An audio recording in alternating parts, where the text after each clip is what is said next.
Assalamualaikum warahmatullahi wabarakatuh. Shalom, salve, Om Swastiastu, Nama Budaya, Salam Kebajikan, Salam Pancasila. Perkenalkan, nama lengkap saya Maria Lydia Elianineo dengan NIM 2301070072. Perkenalkan, nama saya Selvi Direkase dengan NIM 2301070011. Perkenalkan, nama saya Nobertus Denituan dengan NIM 2301070079. Perkenalkan, nama saya Baki Simanuel Leut dengan NIM 230107010. Perkenalkan, nama saya Dedi Ribu dengan NIM 2301070007. Kami dari kelas 4B, tujuan pembuatan video ini adalah untuk memenuhi tugas akhir UAS Pendidikan Kewarganegaraan yang diampu oleh Bapak Daud Yenasa, SPD, MPD. Baik, di sini saya akan menjelaskan tentang penegakan hukum. Namun sebelum masuk ke pembahasan selanjutnya, kita harus mengetahui dulu apa itu hukum. Hukum dalam bahasa Inggris disebut law, dalam bahasa Prancis disebut droit, dalam bahasa Belanda disebut rechts. Hukum banyak sekali seginya dan luas sekali cakupannya, karena hukum mengatur semua bidang kehidupan masyarakat, tidak hanya masyarakat suatu bangsa, tetapi juga masyarakat dunia yang selalu mengalami perkembangan dan perubahan yang terus-menerus. Dan hukum sebagai norma dan sifatnya memang abstrak atau tidak dapat ditangkap dengan panca indera. Peraturan hukum yang tertuang dalam rangkaian kata-kata suatu undang-undang adalah pembadanan daripada norma hukum atau lambang-lambang yang dipakai untuk menyampaikan norma hukum. Penegakan hukum adalah suatu usaha untuk menanggulangi kejahatan secara rasional, memenuhi rasa keadilan dan berdaya guna. Dalam rangka menanggulangi kejahatan terhadap berbagai sarana sebagai reaksi yang dapat diberikan kepada pelaku kejahatan, berupa sarana pidana maupun non-hukum pidana, yang dapat diintegrasikan satu dengan yang lainnya.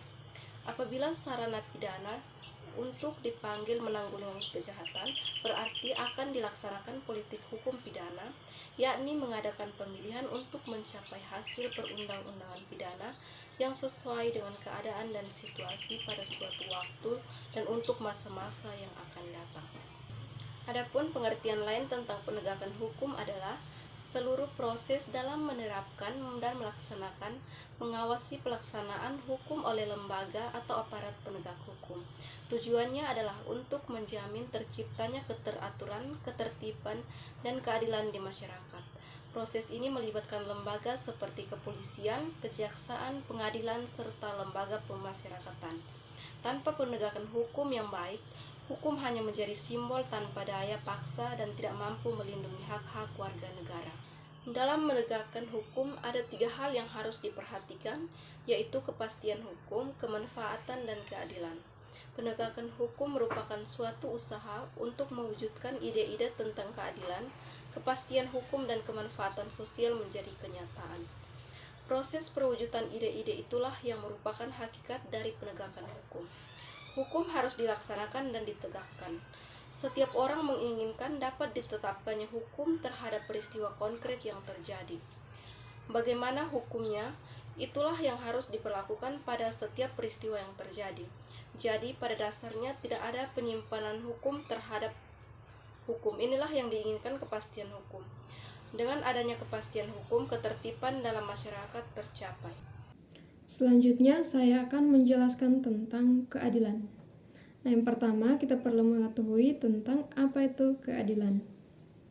Nah, sebenarnya keadilan itu merupakan suatu keadaan keseimbangan, keserasian, dan keselarasan yang membawa ketentraman di dalam hati orang yang apabila diganggu akan mengakibatkan kegoncangan. Jadi orang itu tidak boleh netral apabila terjadi sesuatu hal yang tidak adil. Nah, dengan demikian dapat dikatakan bahwa keadilan itu senantiasa mengandung unsur penghargaan, penilaian, atau pertimbangan.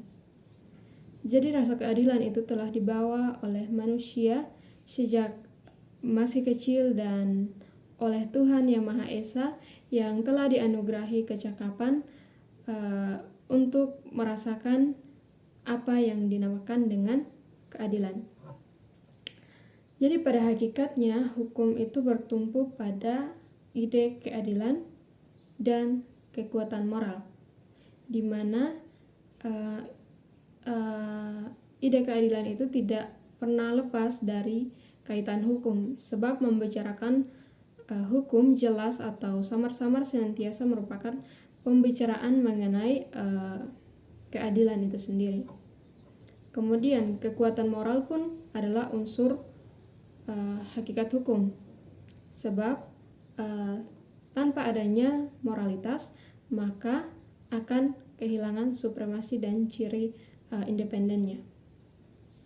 Nah, kemudian yang kedua kita akan membahas terkait dengan keadilan dalam konteks penegakan hukum. Jadi, keadilan dalam konteks penegakan hukum ini berarti bahwa setiap warga negara memiliki kedudukan yang sama di mata hukum. Jadi tidak boleh ada perbedaan perlakuan berdasarkan kekayaan, jabatan, atau kekuasaan atau status sosial. Jadi penegakan hukum yang berkeadilan juga berarti bahwa setiap aparat hukum harus bekerja secara objektif dan profesional untuk memastikan bahwa setiap keputusan yang diambil benar-benar mencerminkan keadilan yang substantif, bukan hanya sebatas prosedur formal belaka saja. Jadi hukum harus berpihak pada kebenaran dan kesejahteraan masyarakat. Ya, jadi kemudian yang ketiga, pandangan keadilan dalam hukum nasional bangsa Indonesia. Jadi pandangan ini tertuju pada dasar negara yaitu Pancasila, yang mana dalam sila kelimanya berbunyi keadilan sosial bagi seluruh rakyat Indonesia. Menurut Kahar Masyur dalam bukunya mengemukakan pendapat-pendapat tentang apakah yang dinamakan dengan adil. Jadi di situ terdapat tiga hal tentang pengertian adil, di mana yang pertama, adil ialah meletakkan sesuatu pada tempatnya. Yang kedua, adil ialah menerima hak tanpa lebih dan memberikan orang lain tanpa kurang.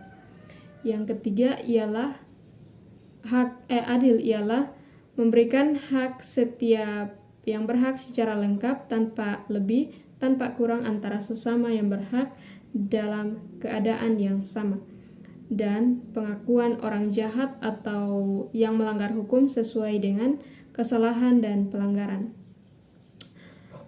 Adil dan keadilan adalah pengakuan dan perlakuan yang seimbang antara hak dan kewajiban. Baik teman-teman, kita masuk pada materi berikutnya tentang prinsip penegakan hukum berkeadilan. Berbagai prinsip utama untuk mewujudkan penegakan hukum yang adil antara lain. Yang pertama, legalitas. Segala tindakan dalam penegakan hukum harus berlandaskan hukum yang berlaku. Tidak boleh ada keputusan yang dibuat berdasarkan kehendak pribadi ataupun kekuasaan semata. Yang kedua, netralitas. Aparat penegak hukum harus netral, tidak boleh memihak atau dipengaruhi oleh tekanan dari pihak manapun. Yang ketiga, transparansi. Proses penegakan hukum harus terbuka bagi pengawasan publik agar mencegah penyalahgunaan wewenang. Yang keempat, akuntabilitas. Setiap tindakan aparat harus dapat dipertanggungjawabkan secara hukum dan etika. Yang kelima, keadilan. Bukan sekedar menjalankan aturan, tetapi mempertimbangkan nilai-nilai moral dan keadilan sosial ataupun dampak pada masyarakat. Oke, baik.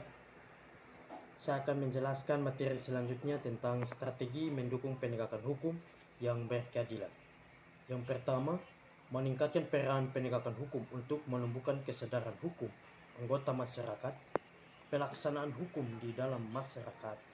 Selain tergantung pada kesadaran hukum, masyarakat juga sangat banyak ditentukan oleh aparat penegak hukum. Oleh karena sering terjadi beberapa peraturan hukum tidak dapat terlaksana dengan baik.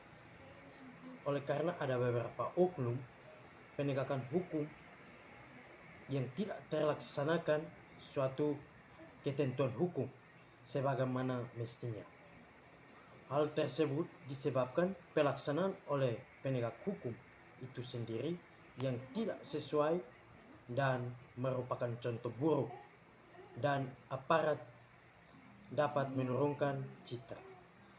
Selain itu, teladan baik dan integritas dan moralitas aparat penegak hukum mutlak harus baik, karena mereka sangat rentan dan terbuka peluang bagi praktik suap dan penyalahgunaan wewenang. Uang dapat mempengaruhi proses penyelidikan, proses penuntutan, dan putusan yang dijatuhkan. Yang kedua, penegakan hukum di lingkungan peradilan. Peradilan merupakan salah satu institusi penegakan hukum oleh karena aktivitasnya tidak terlepas dari hukum yang telah dibuat dan disediakan oleh badan pembuat hukum itu. Dalam hal ini ada perbedaan peradilan dan pengadilan. Peradilan menunjukkan kepada proses mengadili, sedangkan pengadilan adalah merupakan salah satu lembaga dalam proses tersebut. Lembaga-lembaga lain yang terlibat dalam proses mengadili adalah kepolisian, kejaksaan, dan advokat. Yang ketiga, upaya pemberdayaan lembaga peradilan dan lembaga penegak hukum lainnya. Itu terbagi atas 3 bagian. Yang pertama, menyusun sistem rekrutmen dan promosi yang lebih ketat dan pengawasan terhadap proses rekrutmen dan promosi dengan memegang asas kompetensi, transparansi, dan partisipasi baik hakim maupun bagi aparat penegak hukum lainnya. Yang kedua, meningkatkan pengawasan dalam proses peradilan secara transparan untuk memudahkan partisipasi masyarakat dalam rangka pengawasan dan pembenahan terhadap sistem manajemen dan administrasi peradilan secara terpadu. Yang ketiga, meningkatkan kesejahteraan hakim dan aparat penegak hukum lainnya seperti jaksa, polisi, dan PNS melalui peningkatan gaji dan tunjangan-tunjangan lainnya, sampai dengan tingkat pemenuhan kebutuhan hidup yang disesuaikan dengan tugas, wewenang, dan tanggung jawab kerja yang dibebankan. Baik, saya akan melanjutkan materi berikut tentang permasalahan hukum yang berkeadilan. Salah satu indikator negara hukum adalah keberhasilan dalam penegakan hukumnya, ketiadaan dan kurang maksimalnya penegakan hukum dapat berimplikasi terhadap kredibilitas pembentuk aturannya, pelaksanaan aturan, dan masyarakat yang berkena aturan itu sendiri, sehingga seluruh elemen akan terkena dampaknya. Penegakan hukum adalah proses dilakukannya supaya untuk dapat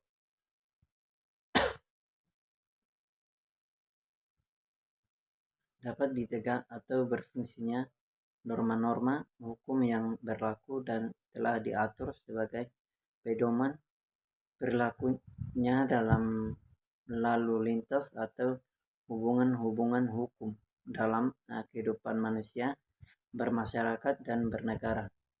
Untuk itulah maka ketentuan yang telah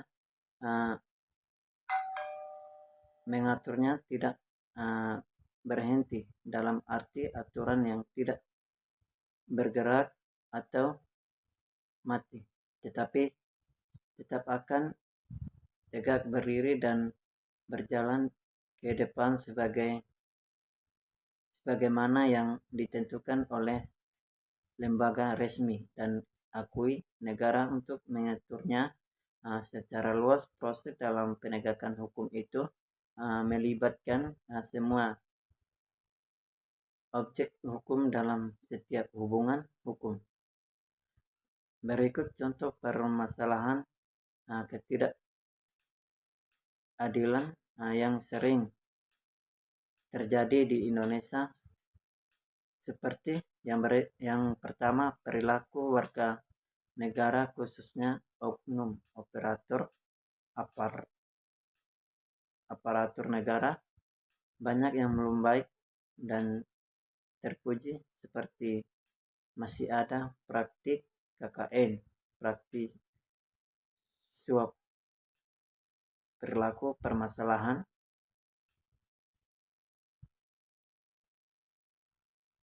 premanisme, dan perilaku lain yang tidak terpuji. Yang kedua, masih ada potensi konflik dan kekerasan sosial seperti sara, tawuran, pelanggaran HAM,